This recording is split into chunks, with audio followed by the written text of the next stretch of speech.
Hello everyone, welcome back to my channel. This is Pramila Yadav. CDP master series में आपका फिर से स्वागत है।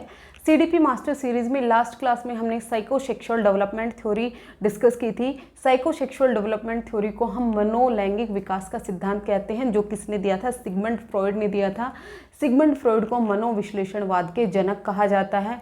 सिगमंड फ्रॉइड ने जो अपनी थ्योरी दी थी उसमें उन्होंने लिबिडो की बात की थी, सेक्सुअल अर्ग की बात की थी। उन्होंने कहा था कि बच्चे की जो पर्सनैलिटी है वो लिबिडो निर्धारित करती है, जो उसकी सेक्सुअल एनर्जी है वो निर्धारित करती है। मनोविश्लेषणवाद में एक और साइकोलॉजिस्ट आए जिनका नाम था इरिक एरिक्सन, जिन्होंने अपनी एक थ्योरी दी। उस थ्योरी को कहा गया मनोसामाजिक विकास का सिद्धांत, साइकोसोशल डेवलपमेंट थ्योरी।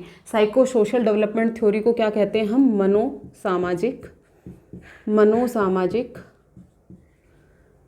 विकास का सिद्धांत।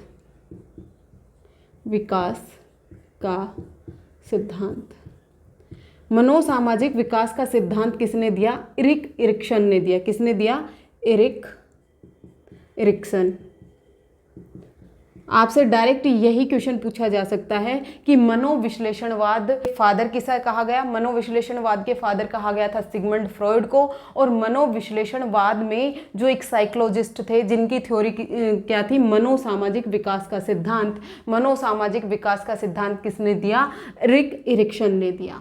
डायरेक्ट यहीं से एक क्वेश्चन पूछा जा सकता है। अब उसके बाद जो इरिक एरिक्सन थे ये मनोविश्लेषणवाद से ही संबंधित थे। इन्होंने जो अपनी थ्योरी थी उसमें इन्होंने कहा कि जो बच्चे का डेवलपमेंट है वो 8 स्टेजेस में होता है। कितने स्टेजेस में होता है? 8 स्टेजेस में होता है। बेसिकली इन्होंने जो सिगमंड फ्रॉइड का जो काम था उसी को आगे बढ़ाया, उसमें कुछ ऐड ऑन किया।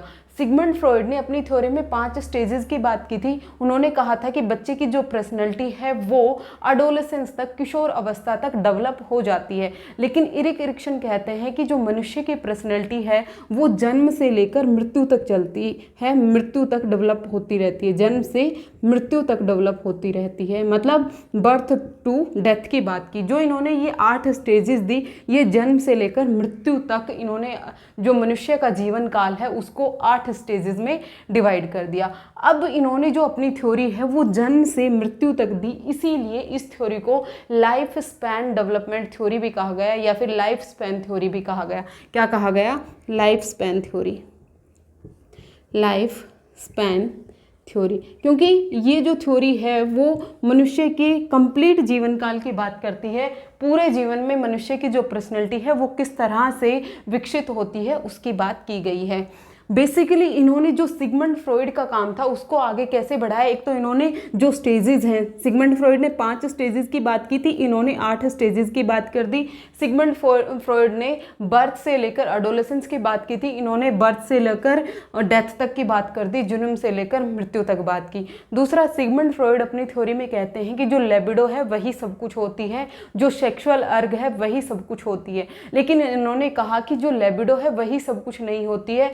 बच्चे के जो सामाजिक अनुभव होते हैं, जो सोशल एक्सपीरियंस होते हैं, वो भी बच्चे की पर्सनैलिटी को डिटरमाइन करते हैं। इन्होंने किसको इंपॉर्टेंस दी है? सामाजिक अनुभव को इंपॉर्टेंस दी है। सामाजिक अनुभव।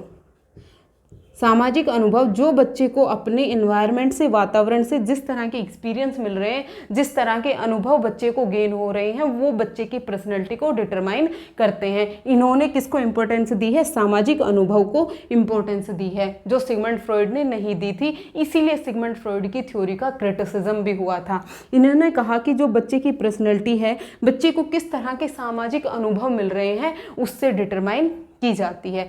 अब इन्होंने कहा कि जो ये 8 स्टेजेस होती हैं, हर एक स्टेज में बच्चे के पास कॉन्फ्लिक्ट होता है। कॉन्फ्लिक्ट 2 चीज़ों के बीच में होगा, एक चीज़ पॉजिटिव होती है और दूसरी चीज़ क्या होती है? नेगेटिव होता है। कॉन्फ्लिक्ट हमेशा 2 अपोजिट चीज़ों में होगा।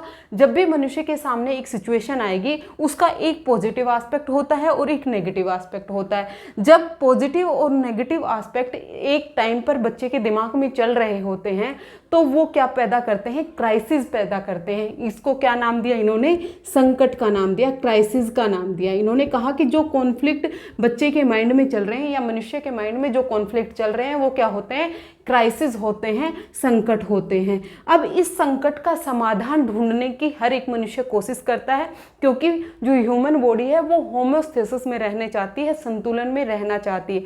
संतुलन में ढूंढने के लिए, संकट से पार पाने के लिए जो मनुष्य है वो कोशिश करता है। अगर वो उस संकट को पार पा पाया, अगर उसने उस संकट पर ओवरकम कर लिया, उस क्राइसिस पर ओवरकम कर लिया, तो उसका जो माइंड है, उसका जो व्यक्तित्व है वो एक पॉजिटिव नज़रिए से देखा जाएगा। उसका लाइफ के प्रति एक सकारात्मक जो दृष्टिकोण है वो विकसित हो जाएगा। लेकिन अगर वो उस क्राइसिस पर ओवरकम नहीं कर पाया तो उसका जो लाइफ है उसके प्रति नेगेटिव दृष्टिकोण हो जाता है। आपने अपने आसपास भी लोगों को देखा होगा, कुछ लोग ऐसे होते हैं जो हर चीज़ में पॉजिटिविटी ढूंढने की कोशिश करते हैं, वो नेगेटिव चीज़ों में भी पॉजिटिव देखने की कोशिश करते हैं। और कुछ लोग ऐसे होते हैं जो खामखा दुखी होते हैं, वो जितनी भी पॉजिटिव चीज़ें हैं उनमें भी कुछ ना कुछ कमियां निकालने की ही कोशिश करते हैं, नेगेटिव ही ढूंढने की कोशिश करते हैं। वो किसके कारण होता है? जो मनुष्य अपनी लाइफ में आए हुए संकट, क्राइसिस को ओवरकम नहीं कर पाए,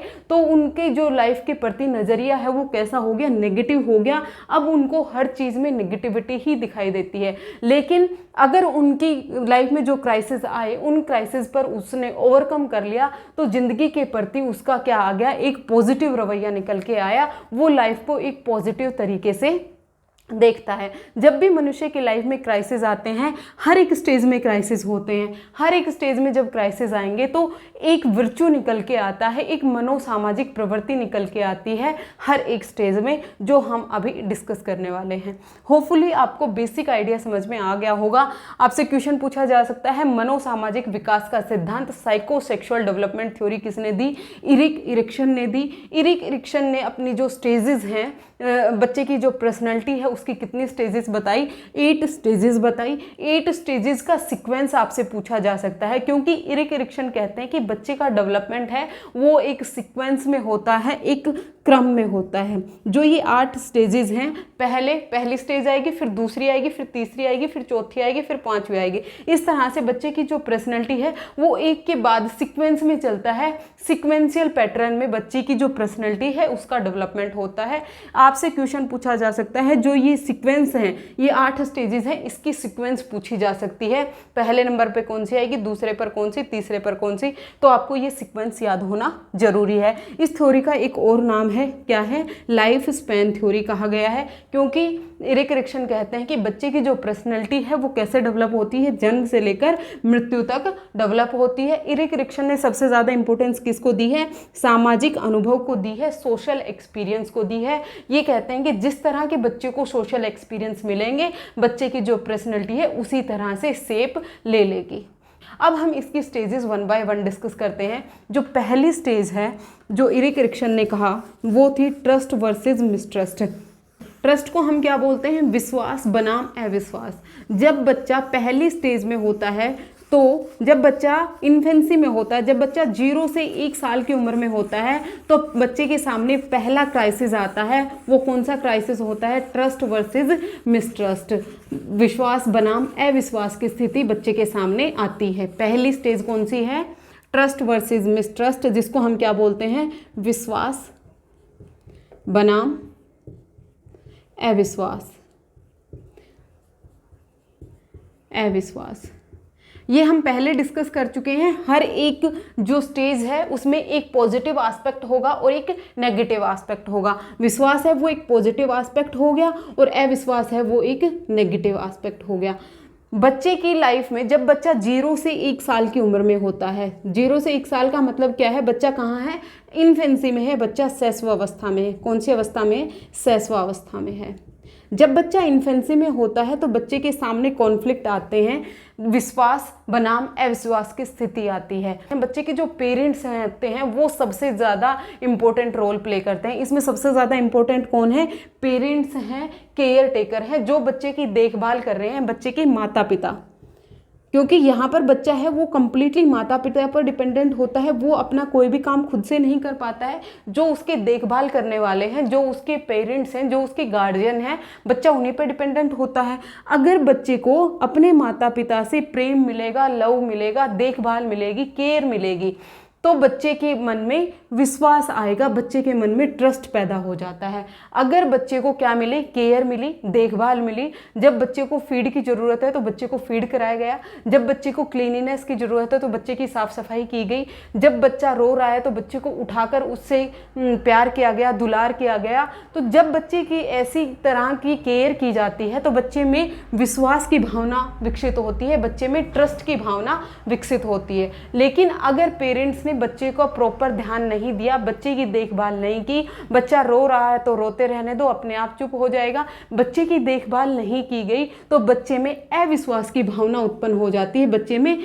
मिसट्रस्ट की भावना उत्पन्न हो जाती है। जिस बच्चे में विश्वास की भावना उत्पन्न हुई वो बच्चा लाइफ के प्रति एक सकारात्मक दृष्टिकोण रखता है, उसे लगता है कि उसकी लाइफ में सब कुछ बहुत अच्छा है और वो लाइफ को एक पॉजिटिव तरीके से लेकर चलता है। लेकिन जिस बच्चे में अविश्वास की भावना उत्पन्न हो गई तो उसमें फियर आ जाता है, डर आ जाता है, वो चिड़चिड़ा हो जाता है, बहुत जल्दी रोने लगता है, वो अपने इमोशंस पर कंट्रोल नहीं कर पाता है क्योंकि उसमें अविश्वास की भावना उत्पन्न हो गई है। उसे लगता है कि उसे कोई भी प्यार नहीं करता है, कोई उसकी देखभाल नहीं कर रहा है। यहाँ पर बच्चे में डर पैदा हो गया, अविश्वास की भावना आ गई।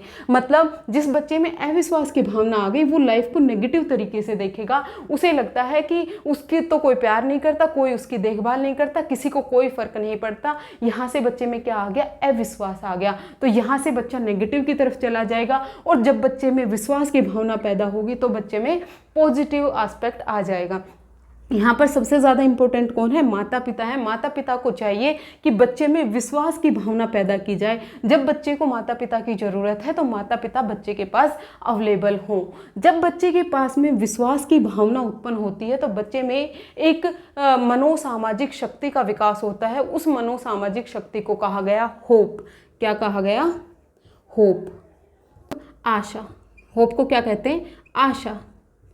ये क्या है, एक मनोसामाजिक प्रवृत्ति है जो बच्चे में डेवलप हुई। जब बच्चे में विश्वास आया तो बच्चे में एक मनोसामाजिक शक्ति का विकास हुआ, साइकोलॉजिकल स्ट्रेंथ का विकास हुआ, जो बच्चे में क्या लेके आई, होप लेके आई, आशा लेके आई। वो जीवन के प्रति आशावादी हो जाता है। वो जितनी भी एक्टिविटी होंगी उसके आसपास वो उन सब के प्रति कैसा रवैया दिखाएगा, आशावादी रवैया दिखाएगा। तो पहली स्टेज आई होप आपको क्लियर हो गई होगी। इसका जो टाइम पीरियड है वो आपको याद रखना बहुत जरूरी है। 0 से 1 साल, मतलब जन्म से लेकर जब बच्चा 1 साल तक होता है तो उसमें कौन सी कॉन्फ्लिक्ट आता है, ट्रस्ट वर्सेस मिसट्रस्ट, विश्वास बनाम अविश्वास की भावना बच्चे में जागृत होती है। जब बच्चा इस कॉन्फ्लिक्ट से लड़ रहा होता है, जब बच्चा इस क्राइसिस से लड़ रहा होता है तो बच्चे में 2 एस्पेक्ट निकल के आते हैं, एक तो विश्वास का और एक अविश्वास का। देखिए बच्चे में ना तो कंप्लीटली विश्वास ट्रस्ट डेवलप होता है और ना ही बच्चे में कंप्लीटली मिसट्रस्ट डेवलप होता है। देखिए कंप्लीटली 100% जिस बच्चे में विश्वास पैदा हुआ तो वो 100% नहीं है, लेकिन जो विश्वास है वो ज़्यादा है अविश्वास के कंपैरिजन में। यहाँ पर कंपैरिजन होता है, ऐसा नहीं है कि जिस बच्चे में विश्वास हो गया वो 100% विश्वास ही हो गया, जिस बच्चे में अविश्वास हो गया वो 100% अविश्वास ही हो गया। नहीं, जिसमें रेशो ज़्यादा होता है, जिस बच्चे में विश्वास ज़्यादा उत्पन्न हुआ तो उसमें आशा आ जाएगी, एक साइकोलॉजिकल स्ट्रेंथ जिसको मनोसामाजिक शक्ति कहा गया। और जिस बच्चे में अविश्वास ज़्यादा उत्पन्न हुआ तो उसमें जो होप है वो डेवलप नहीं हो पाएगी, लाइफ के प्रति नेगेटिव रवैये को डेवलप कर लेगा। ये फर्स्ट स्टेज थी। फिर उसके बाद आती है सेकंड स्टेज जिसको हम बोलते हैं autonomy versus shame and doubt. जो सेकंड स्टेज है autonomy versus shame and doubt, ये कौन से टाइम पर होती है, ये जब बच्चा 1 से 3 साल की उम्र में होता है या बच्चा जब 2 से 3 साल की उम्र में होता है तो बच्चे में सेकंड स्टेज आती है जिसको हम बोलते हैं autonomy versus shame and doubt. Autonomy versus shame and doubt को हम स्वायत्ता वर्सेस स्वायत्ता बनाम शर्म और संदेह कहते हैं। क्या कहते हैं, स्वायत्ता वर्सेस शर्म और संदेह। स्वायत्ता बनाम शर्म और संदेह ये बच्चे में कब आता है? जब बच्चा टोडलर होता है, जब बच्चे की उम्र 1 से 3 साल होती है, या फिर 2 से 3 साल की उम्र में बच्चे में क्या आती है? स्वायत्ता बनाम शर्म और संदेह की भावना विकसित होती है। ये जो टाइम पीरियड है ये कहीं भी एग्जैक्ट नहीं दिया हुआ होता है, ये आप याद रखिएगा। आप ऑप्शन को डिस्क्रिमिनेट करके ही आंसर कीजिएगा, जो सबसे क्लोजेस्ट आंसर होता है वही आंसर आपको देना होता है। अब ये जो स्वायत्ता बनाम शर्म और संदेह की जो स्टेज है, ये सेकंड नंबर की स्टेज है, जो साइकोसेक्सुअल डेवलपमेंट थ्योरी में जो सिगमंड फ्रॉइड थे उनकी जो सेकंड स्टेज थे, जिसको हम एनल स्टेज बोल रहे थे, उसी के लगभग ये बराबर है। इसीलिए इसको एनल मस्कुलर स्टेज भी कहा गया है। क्या कहा गया है? गुदापेशीय स्टेज भी कहा गया है, गुदापेशीय स्टेज। यहाँ पर बच्चा अपने इन्वायरमेंट को एक्सप्लोर करना शुरू कर देता है। देखिए पिछले स्टेज पर बच्चा कंप्लीटली माता पिता पर डिपेंडेंट था, जिस तरह से माता पिता उसे रख रहे थे वो उसी तरह से रह रहा था। लेकिन इस स्टेज में बच्चा अपने इन्वायरमेंट को एक्सप्लोर करना शुरू कर देता है, बच्चा अपने आसपास की चीज़ों को जानना शुरू कर देता है, बच्चा अपनी बॉडी पार्ट्स के बारे में जानना शुरू कर देता है।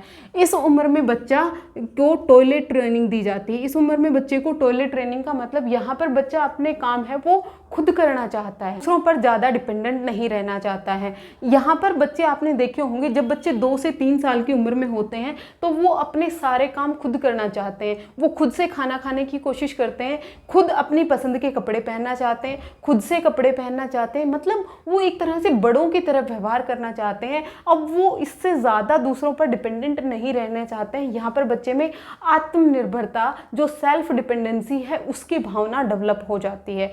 इस टाइम पर बच्चों में कौन सी स्वायत्ता और शर्म और संदेह कैसे डेवलप होता है? अगर बच्चे के पेरेंट्स ने बच्चे को फ्रीडम दी, बच्चे को खुद के काम खुद करने दिए गए, तो बच्चे में क्या आती है? स्वायत्ता आती है। बच्चे को लगता है कि वो काम करने के लिए कैपेबल है, वो खुद का ध्यान खुद रख सकता है, वो खुद के काम खुद कर सकता है। लेकिन अगर बच्चों को डांटा गया, फटकारा गया, उनको खुद से उसके काम नहीं करने दिए गए, तो बच्चे में शर्म और संदेह की भावना विकसित हो जाती है। बच्चे को लगता है कि वो तो किसी लायक नहीं है, वो तो कोई भी काम नहीं कर सकता है। तो यहाँ पर भी जो इम्पोर्टेंट है वो कौन है? माता पिता हैं। माता पिता हैं वही बच्चे की जो पर्सनैलिटी है उसको शेप करने के जिम्मेदार होते हैं। अगर माता पिता बच्चे को फ्रीडम देंगे, लेकिन ये जो फ्रीडम दी जाती है ये भी एक लिमिट तक ही देनी चाहिए। जो फ्रीडम है वो भी जो पेरेंट्स हैं उनकी कंट्रोल में होनी चाहिए कि बच्चे को कितनी फ्रीडम देनी है। बच्चे को अगर खुद का काम खुद करने में मजा आ रहा है तो बच्चे को इतनी फ्रीडम होनी चाहिए कि वो खुद का काम खुद कर सके। लेकिन अगर आपने ज़्यादा फ्रीडम दे दी तो भी वो दिक्कत पैदा कर सकता है, क्योंकि जो मानव का व्यवहार है वो संतुलित होना चाहिए, ना तो ज़्यादा और ना ही कम। अगर ज़्यादा भी हो गया तो भी वो नेगेटिव एस्पेक्ट में चला जाएगा, और अगर वो कम रहा तो भी वो नेगेटिव एस्पेक्ट में चला जाएगा। इसीलिए पेरेंट्स को बच्चे को एक लिमिट में फ्रीडम देनी चाहिए। जब बच्चे को फ्रीडम दी जाएगी तो बच्चे में ऑटोनोमी डेवलप होती है, बच्चे में स्वायत्ता डेवलप होती है। लेकिन अगर बच्चे को फ्रीडम नहीं मिली तो बच्चे में क्या आ जाता है? शेम एंड डाउट आ जाता है, बच्चे में शर्म और संदेह की भावना उत्पन्न हो जाती है। और इसका जो वर्च्यू है, इसमें जो साइकोलॉजिकल स्ट्रेंथ है वो क्या होती है? Will power. क्या होती है? विल पावर, इच्छा शक्ति। विल पावर को क्या बोलते हैं? इच्छा शक्ति। जब बच्चे में स्वायत्ता डेवलप होगी, बच्चे में एक मनोसामाजिक शक्ति आएगी, बच्चे में एक साइको सोशल स्ट्रेंथ डेवलप होगी, जिसको क्या बोला गया है? विल पावर बोला गया है, जिसको इच्छा शक्ति बोला गया है। जो स्वायत्ता है ये पॉजिटिव एस्पेक्ट होगा और शर्म और संदेह है ये नेगेटिव एस्पेक्ट होगा। और ये जो एस्पेक्ट एक बार डेवलप होता है ये बच्चे को जीवन पर्यंत दिखाई देता है, बच्चे में जीवन पर्यंत आपको दिखाई देगा। एक बार जो बच्चे की पर्सनैलिटी में चीज़ें डल गई वो जीवन पर्यंत चलती रहती हैं। इसलिए बच्चे की जो पर्सनैलिटी में के डेवलप करने में माता पिता को छोटी छोटी चीज़ों का बहुत ध्यान रखना चाहिए, क्योंकि छोटी छोटी चीज़ें हैं वो शॉर्ट टर्म में तो हमें नहीं दिखाई देती हैं, लेकिन लॉन्ग टर्म में उनका इम्पैक्ट बहुत बड़ा होता है और फिर वो रिजोल्व भी नहीं हो सकता है। इसलिए जिस स्टेज में जो भी कॉन्फ्लिक्ट बच्चे के सामने आ रहे हैं, माता पिता को उस कॉन्फ्लिक्ट को सोल्व करने में, उस क्राइसिस को सोल्व करने में बच्चे की मदद करनी चाहिए, बच्चे की हेल्प करनी चाहिए। इसीलिए तभी बच्चे में जो पर्सनैलिटी का डेवलपमेंट है वो बेहतर तरीके से हो पाएगा, अच्छे से हो पाएगा। थर्ड स्टेज आती है हमारी इनिशिएटिव वर्सेस गिल्ट। इनिशिएटिव का मतलब यहाँ पर बच्चा पहल करने लगता है। पहल बनाम अपराध बोध। थर्ड स्टेज कौन सी आती है? पहल बनाम अपराध बोध, अपराध बोध, इनिशिएटिव वर्सेस गिल्ट। अब ये जो थर्ड स्टेज है ये कब आती है? जब बच्चा 4 to 6 ईयर का होता है, जब बच्चा 4 से 6 साल का होता है, मतलब अर्ली चाइल्डहुड में होता है, मतलब प्रारंभिक बाल्यावस्था में होता है, प्रारंभिक बाल्यावस्था।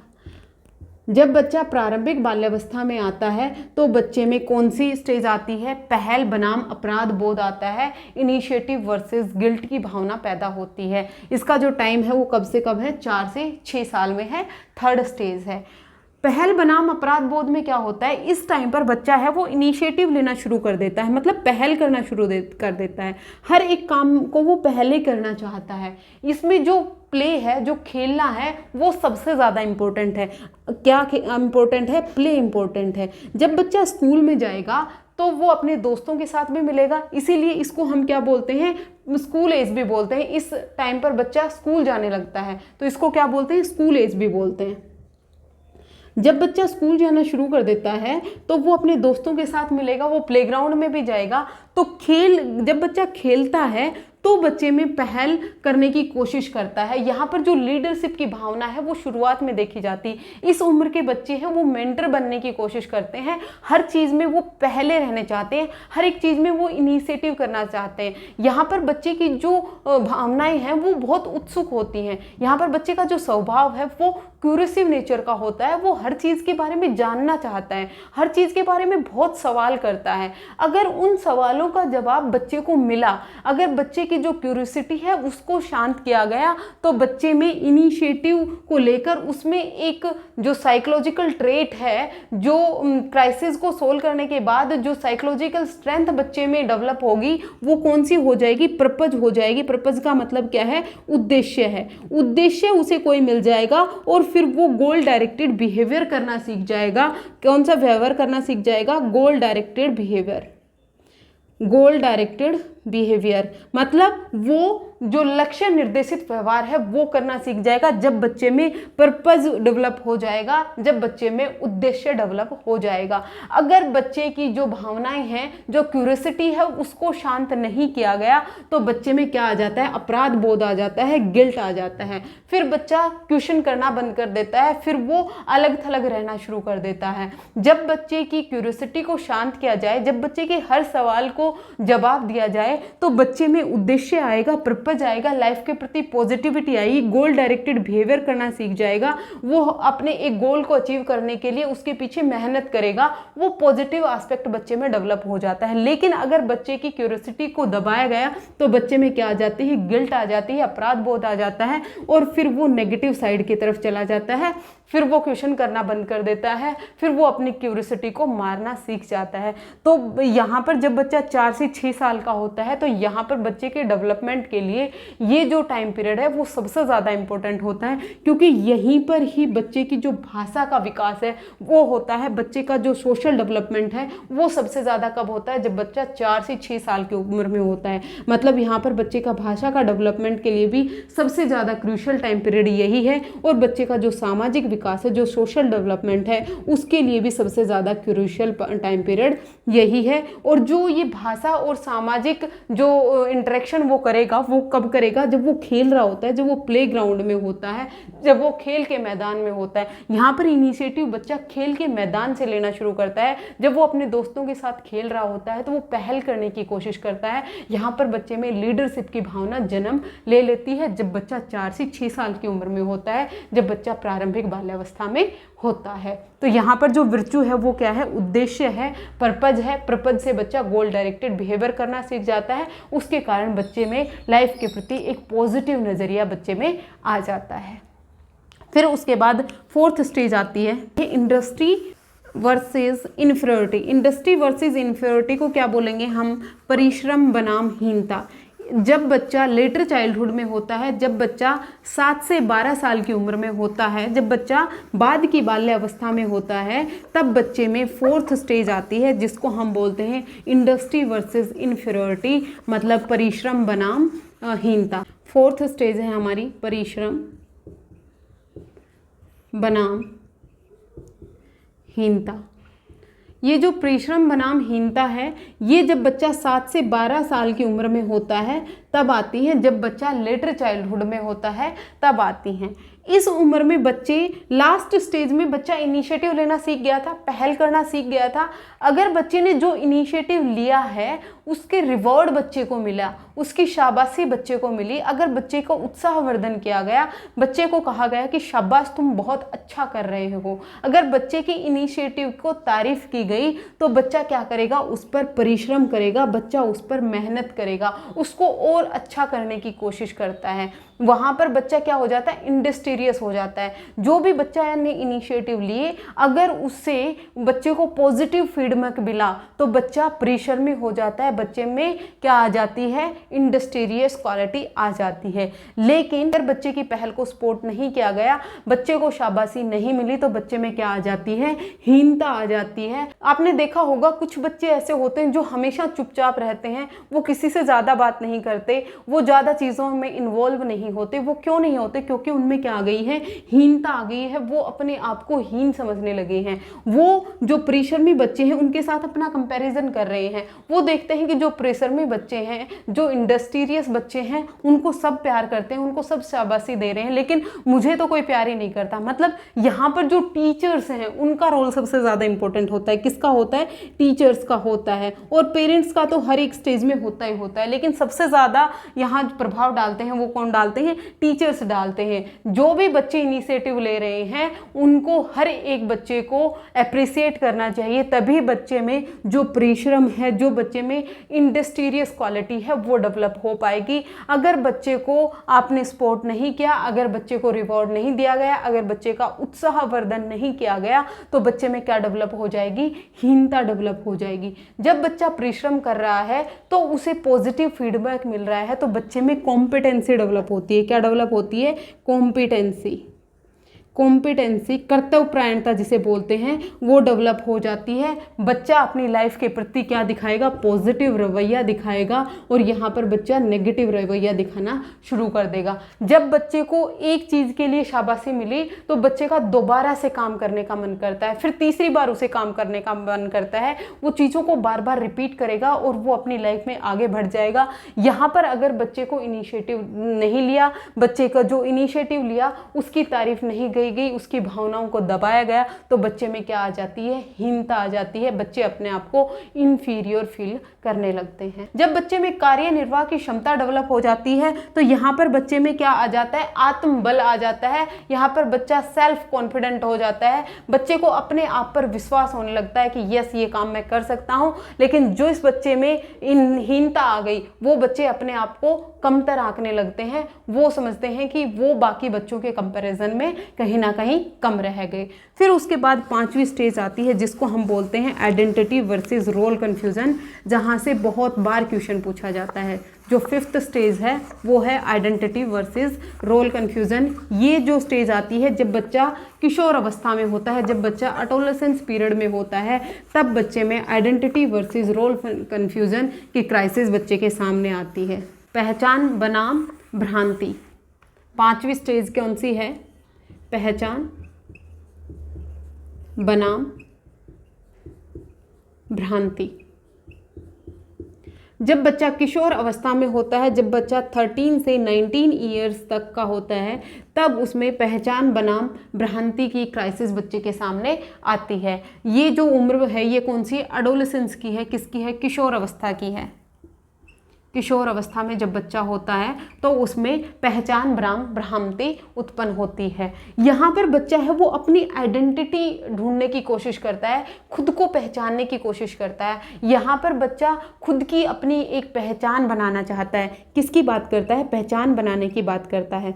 इससे पहले के जितने भी स्टेजेस थी वहाँ पर माता पिता जैसे बच्चे को बता रहे थे बच्चा वैसे ही कर रहा था, या टीचर्स जैसे बच्चे को गाइड कर रहे थे बच्चा उसी तरह से कर रहा था। लेकिन लेकिन यहाँ पर बच्चा खुद की पहचान बनाना चाहता है, खुद की आइडेंटिटी बनाना चाहता है। जो माता पिता बच्चे को सिखा रहे हैं, जो मूल्य, जो भी नॉर्म्स, जो भी वैल्यूज माता पिता बच्चे को सिखा रहे हैं, बच्चा उसको नकार देता है, बच्चा उसको बिल्कुल नहीं मानता है। यहाँ पर बच्चा अपने रूल्स बनाने की कोशिश करता है, यहाँ पर बच्चा अपने आइडियल्स, अपने आदर्श खुद चुनता है।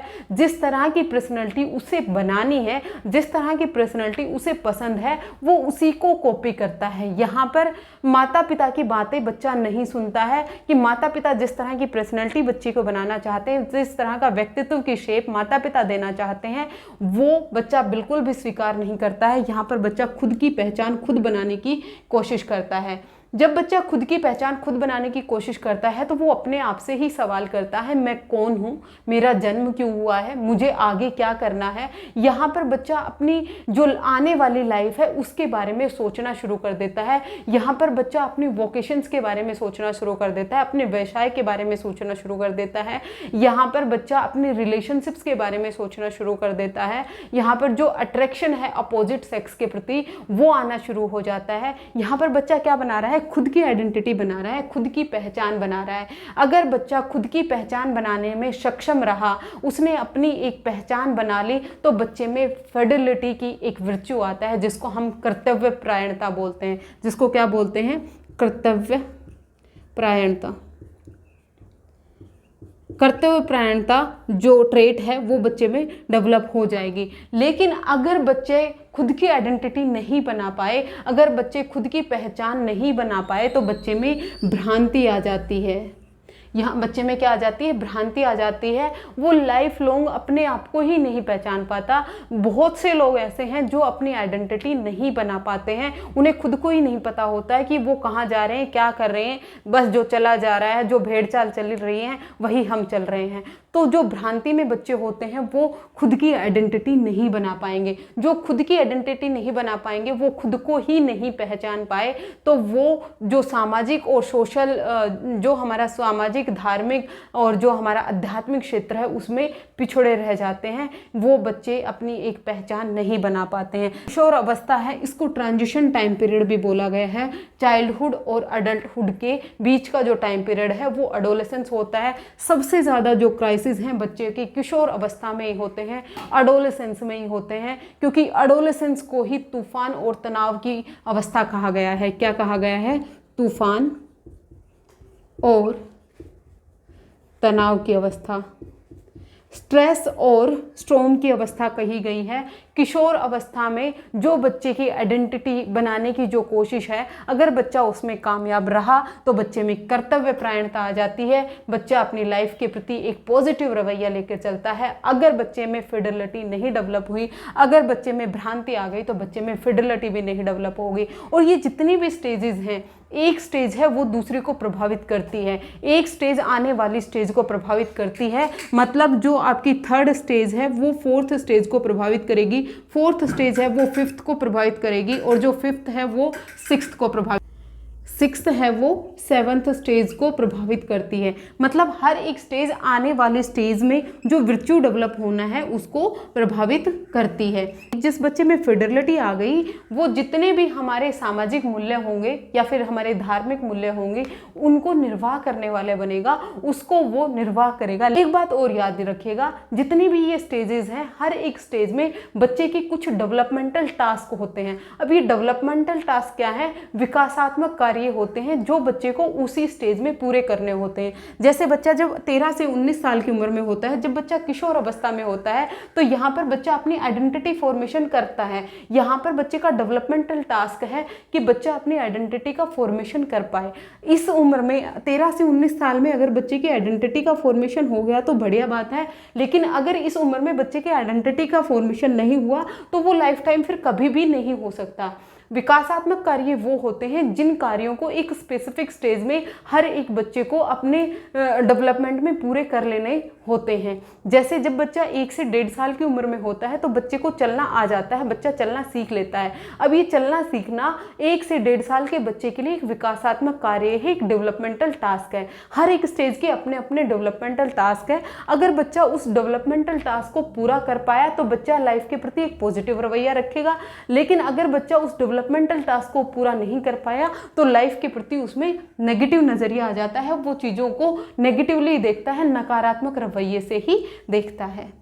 6th स्टेज है वो क्या हो जाएगी, आत्मीयता वर्सेस अलगाव, मतलब इंटीमेसीज वर्सेस आइसोलेशन। कौन सी स्टेज में आएगा, 6th स्टेज में आएगी। जब प्रारंभिक यौवन अवस्था होती है तब ये जो स्टेज है वो आती है।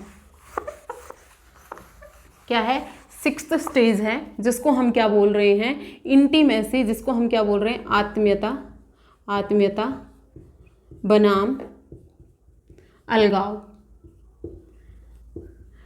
अब ये जो स्टेज होती है ये बच्चे में आती है जब बच्चा 20 से 34 साल की उम्र में होता है। बच्चा तो नहीं होता, अब ये वयस्क बन जाता है। जब मनुष्य 20 से 34 वर्ष की उम्र में होता है तो उसमें जो स्टेज आती है वो कौन सी है, आत्मीयता वर्सेस अलगाव है। जैसे मैंने आपको पहले बताया कि जो पिछली स्टेज है वो आने वाली स्टेज को प्रभावित करती है। जो बच्चे अपनी आइडेंटिटी का फॉर्मेशन कर पाए किशोर अवस्था में, एडोलेसेंस में, जिन बच्चों ने अपनी आइडेंटिटी बना ली, अपनी पहचान बना ली, तो वो लोगों के साथ एक रिलेशनशिप बना पाएगा, वो लोगों के साथ घनिष्ठ रिश्ते बना पाता है। यहाँ पर बच्चा क्या बनाता है, यहाँ पर जो मनुष्य है वो क्या बनाता है, रिलेशनशिप बनाता है, रिश्ते बनाता है। रिश्ते वही तो बनाएगा ना जिसकी खुद एक पहचान होती है। जिस मनुष्य की खुद एक पहचान नहीं है, जो मनुष्य अपनी आइडेंटिटी नहीं बना पाया था, तो वो कहाँ चला जाता है, आइसोलेशन में चला जाता है, वो अलगाव में चला जाता है। बहुत कम लोग इसके दोस्त होते हैं। यहाँ पर जो लोगों के साथ दोस्ती है वो नहीं होती है, वो अकेला ही रहता है क्योंकि उसने अपनी आइडेंटिटी नहीं बनाई, कोई लोग उसे नहीं जानते हैं, तो वो कहाँ चला गया, अलगाव में चला गया। लेकिन जिस आदमी ने अपनी आइडेंटिटी बना ली, अपनी एक पहचान बना ली, तो उससे क्या बन जाएंगे, उसके रिलेशनशिप बन जाएंगे।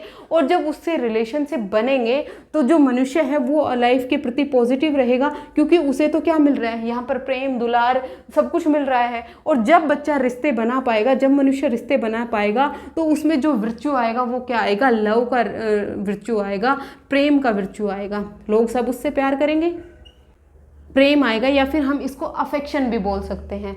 अफेक्शन डेवलप होता है कब, जब आत्मीयता बच्चे में डेवलप होती है। जब मनुष्य ने अपनी एक आइडेंटिटी बना ली तो वो घनिष्ठ रिलेशनशिप बनाएगा। मतलब यहाँ पर जो शादी विवाह होता है वो कहाँ होता है, जब बच्चा 20 से 34 साल में वयस्क बन जाता है तो वो रिलेशनशिप बनाएगा, बहुत सारे लोगों के साथ दोस्ती होगी। और वो जो रिलेशनशिप बना रहा है, दोस्ती होगी, वो कब होगी, जब मनुष्य ने अपनी आइडेंटिटी बना ली थी, जब उसने अपनी एक पहचान बना ली थी। पहचान बना ली थी तो उसमें क्या आ गई थी, फिडेलिटी आ गई थी, वो चीज़ों को सीरियस लेता था, उसने जो काम करना है वो उसे किया, तो उससे क्या बनी, उसकी पहचान बनी। पहचान बनने से उसके क्या बने, रिश्ते बने, रिलेशनशिप बने। जब उसके रिलेशनशिप बनेंगे तो उसमें जो विर्च्यू आएगा, जो साइकोलॉजिकल स्ट्रेंथ आएगी, जो मनोसामाजिक शक्ति आएगी, उसको क्या कहा गया, लव कहा गया, अफेक्शन कहा गया, प्रेम कहा गया। लेकिन जिसमें पहचान ही नहीं बनी, जिसमें आइडेंटिटी ही नहीं बनी, वो कहाँ चला जाएगा,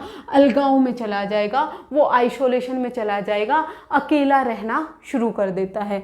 जिस बच्चे में लव और अफेक्शन की जो विर्च्यू है वो डेवलप हुआ, वो बच्चे लोगों के प्रति ऑनेस्टी दिखा पाएंगे, ईमानदारी दिखा पाएंगे, आत्मीयता दिखा पाएंगे। इसका मतलब क्या है, जो आत्मीयता बनाम अलगाव की स्टेज है, यहाँ पर जो सेल्फ आइडेंटिटी है, जो आत्म पहचान है, वो होना जरूरी है। बिना सेल्फ आइडेंटिटी के मनुष्य अलगाव में चला जाता है, वो अलग थलग पड़ जाता है, उसके कोई भी रिलेशनशिप नहीं बनते हैं, कोई भी मधुर रिलेशनशिप नहीं बनते हैं।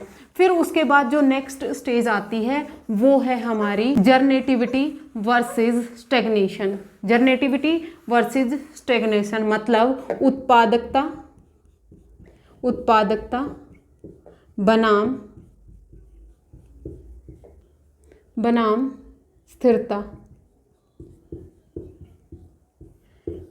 जब मनुष्य 35 से 65 साल की उम्र में होता है तब उसमें जो ये 6th स्टेज है जिसको हम क्या बोलते हैं, जर्नेटिविटी वर्सेस स्टेग्नेशन की जो स्टेज है वो आती है।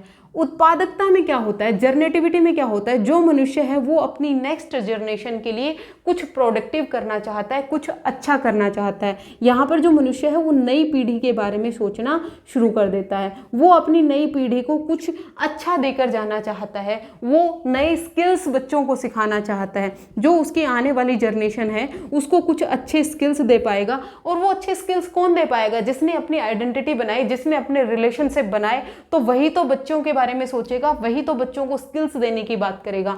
जो बच्चों को स्किल्स देगा, यहाँ पर नेक्स्ट जनरेशन की प्रोडक्टिविटी की बात होती है, यहाँ पर समाज के लिए कुछ करने की बात होती है, यहाँ पर किसकी बात होती है, समाज के लिए कुछ करने की बात होती है, कि वो समाज के लिए कुछ अच्छा करना चाहते हैं, समाज के डेवलपमेंट में अपना योगदान देना चाहते हैं। जिस मनुष्य में जर्नेटिविटी डेवलप हुई है, जब मनुष्य में जर्नेटिविटी डेवलप हो जाएगी तो उसका जो विर्चू आता है वो आता है केयर, देखभाल का विर्चू है वो डेवलप होता है। लेकिन अगर बच्चा जब सेल्फ आइडेंटिटी नहीं बना पाया था, सेल्फ आइडेंटिटी नहीं बनाया था, तो वो आइसोलेशन में चला गया था। आइसोलेशन के बाद वो कहाँ चला जाएगा, स्टेग्नेशन में चला जाएगा, स्थिरता में चला जाएगा। जो मनुष्य अपनी सोसाइटी के लिए कुछ भी नहीं कर पाए तो वो क्या हो जाते हैं, स्थिर हो जाते हैं। वो अपनी नेक्स्ट जनरेशन के लिए कुछ नहीं करेंगे, वो समाज के लिए कुछ नहीं करेंगे, वो अलग थलग रह जाएंगे। यहाँ पर भी जो मनुष्य का नेगेटिव पार्ट है वो शुरू हो जाता है। मतलब एक नेगेटिव पार्ट है वो अपने आप में बहुत सारे नेगेटिव पार्ट्स को लाया जा रहा है। हर एक स्टेज में फिर उसकी जो लाइफ है उसमें नेगेटिव चीज़ें ही ऐड ऑन होती जा रही हैं। और एक बार हमने देखा था, एक बार अगर बच्चे की जो दिमाग है, जो माइंड है, उसमें पॉजिटिव नज़रिया बच्चे में आ गया तो आने वाली जो स्टेजेस हैं उसमें भी बच्चे में पॉजिटिव जो रवैया आने के ही चांसेस होते हैं। लेकिन ऐसा बिल्कुल भी नहीं है कि एक बार बच्चे में जो पॉजिटिव रवैया आ गया वो हमेशा पॉजिटिव ही रहेगा, वो नेगेटिव भी हो सकता है। हमें हर एक स्टेज में ध्यान रखना है कि बच्चा है वो नेगेटिविटी की तरफ नहीं जाएगा। और जो माता पिता और टीचर्स हैं वो तो बच्चे का एडोलेसेंस तक ही मैक्सिमम ध्यान रख सकते हैं। एडोलेसेंस में भी बच्चा माता पिता या पेरेंट्स की बात के मानने को तैयार नहीं होता। वहाँ पर सबसे ज़्यादा जो रोल होता है वो उसके पीयर्स का होता है, उसके साथियों का होता है। फिर उसके बाद वो अपने निर्णय खुद लेना शुरू कर देता है। तो अपनी लाइफ में पॉजिटिविटी बनाए रखना बहुत ज़्यादा ज़रूरी है। जब मनुष्य अपने क्राइसिस को सोल्व कर रहा होता है तो अगर वो पॉजिटिव की तरफ गया तो उसमें एक मनोसामाजिक शक्ति है, जो साइको सोशल स्ट्रेंथ है वो डेवलप हो जाएगी, एक वर्च्यू का डेवलपमेंट होगा। तो जो उत्पादकता बनाम स्थिरता है उसमें क्या वर्च्यू डेवलप होता है, केयर डेवलप होता है। देखिए मोस्टली जो आपके क्वेश्चन पूछे जाएंगे वो आपके एडोलेसेंस तक ही पूछे जाएंगे। जो आइडेंटिटी वर्सेस रोल कन्फ्यूजन है वहीं तक ही पूछे जाते हैं, यहाँ से कभी भी क्वेश्चन पूछा ही नहीं गया है। लेकिन फिर भी आपको थोड़ा सा एक बार नॉलेज होनी चाहिए, क्योंकि यहाँ से आपको ना सीक्वेंस पूछ सकता है या फिर आपको कोई एग्जांपल दे देगा और फिर पूछ लेगा कि ये कौन सी स्टेज की कैरेक्टरिस्टिक है, इसलिए आपको जाना जरूरी है।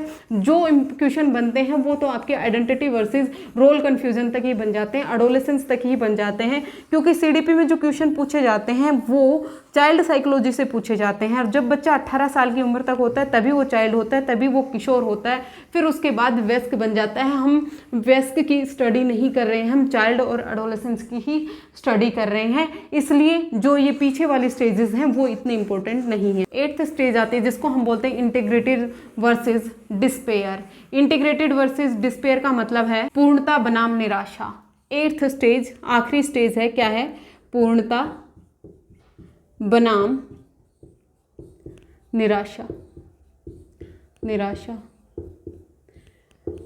ये 65 ईयर से शुरू होती है और जब तक मनुष्य जीवित है, मतलब मृत्यु तक, यही स्टेज चलती रहती है। इस स्टेज में जो मनुष्य है, जो बुढ़ापे में, इस स्टेज को कौन सी बोलेंगे, ओल्ड एज की स्टेज ही बोलेंगे। यहाँ पर मनुष्य में बुढ़ापा आ जाता है। अब बुढ़ापा आने के बाद देखो उसने बच्चों का लालन पालन कर लिया है, अब नेक्स्ट जनरेशन के लिए उन्होंने जो भी स्किल्स देनी थी नेक्स्ट जनरेशन को वो स्किल्स दे दी हैं। अब फिर उसके बाद वो क्या करेगा, अब उसमें आ गई है बुढ़ापे की उम्र, ओल्ड स्टेज आ गई है। यहाँ पर बैठकर वो अपनी लाइफ को रिफ्लेक्ट बैक करता है, उसने अपनी पूरी जिंदगी क्या क्या किया, क्या उसने सही किया, क्या उसने गलत किया, इस बारे में सोचता है। जिस मनुष्य को ये लगता है कि उसने अपनी लाइफ में बहुत अच्छा किया, उसने जो भी काम किए वो बहुत अच्छे से किए, तो उसमें संतुष्टि की भावना आती है। जब उसमें संतुष्टि की भावना आएगी तो उसमें क्या आ जाएगी, पूर्णता आ जाएगी। उसे लगता है कि उसने अपनी लाइफ का जो गोल था वो अचीव कर लिया है। लेकिन कुछ मनुष्य ऐसे होते हैं जिनको अपनी ज़िंदगी से बहुत शिकायत होती है, मैंने अपनी ज़िंदगी में ये नहीं किया, ये होना चाहिए था, ऐसा नहीं हुआ, वैसा होना चाहिए था। जो मनुष्य अपनी ज़िंदगी से खुश नहीं होते, रिफ्लेक्ट बैक होकर उनमें क्या आ जाती है, निराशा आ जाती है, उनमें डिस्पेयर आ जाता है। जब उनमें निराशा आएगी तो वो अपनी लाइफ को लेकर खुश नहीं होंगे। कुछ बूढ़े लोग आपने देखे होंगे, कुछ बूढ़े लोग बहुत खुश होते हैं, वो अपनी ज़िंदगी से बहुत खुश होते हैं। लेकिन कुछ होते हैं उनको बहुत प्रॉब्लम होती है। जिन लोगों को बहुत प्रॉब्लम हो रही है मतलब उनमें क्या आया है, डिस्पेयर आया है, वो अपनी लाइफ से खुश नहीं है। लेकिन जिन्होंने अपनी लाइफ में संतुष्टि पा ली उनमें क्या आ जाती है, मैच्योरिटी आ जाती है, परिपक्वता आ जाती है। जिस मनुष्य में परिपक्वता आई तो उसमें क्या आई, पूर्णता आई। और यहाँ पर जो विर्चू आएगा वो क्या आएगा, विजडम आएगा। विजडम आएगा। विजडम किस में आएगा, जिस मनुष्य में पूर्णता आ गई है, जिस मनुष्य में इंटीग्रिटी आ गई है, उसमें क्या आएगी, विजडम है, विर्चू डेवलप हो जाएगा। ये 8 स्टेजेस थी जो इरिक एरिक्सन ने अपनी साइको सोशल थ्योरी में कही थी, मनोसामाजिक विकास के सिद्धांत में कही थी। उनके जो ये 8 स्टेजेस हैं उनमें जो पहली 4 स्टेजेस हैं वही सबसे ज़्यादा इंपॉर्टेंट हैं। लास्ट वाली 4 स्टेजेस से क्वेश्चन नहीं पूछे जाते हैं। आपको पहली वाली 4 स्टेजेस क्लियर होना बहुत ज़रूरी है। फिर उसके बाद जो इनका टाइम पीरियड है ये आपको याद रहना जरूरी है। फिर इसकी जो सीक्वेंस है वो आपको जरूर से याद रखनी है कि इनकी जो सीक्वेंस है 8 स्टेजेस हैं वो किस तरह से होती हैं। इरिक एरिक्सन की जो साइको सोशल डेवलपमेंट थ्योरी है वो सामाजिक अनुभव को सबसे ज़्यादा इंपॉर्टेंट मानती है। जिस तरह के मनुष्य को समाज से अनुभव मिल रहे हैं, एक्सपीरियंस मिल रहे हैं, वही उसकी पर्सनैलिटी को शेप करते हैं। होपफुली आपको ये थ्योरी क्लियर हो गई होगी। आज के लिए इतना ही। Thank you very much.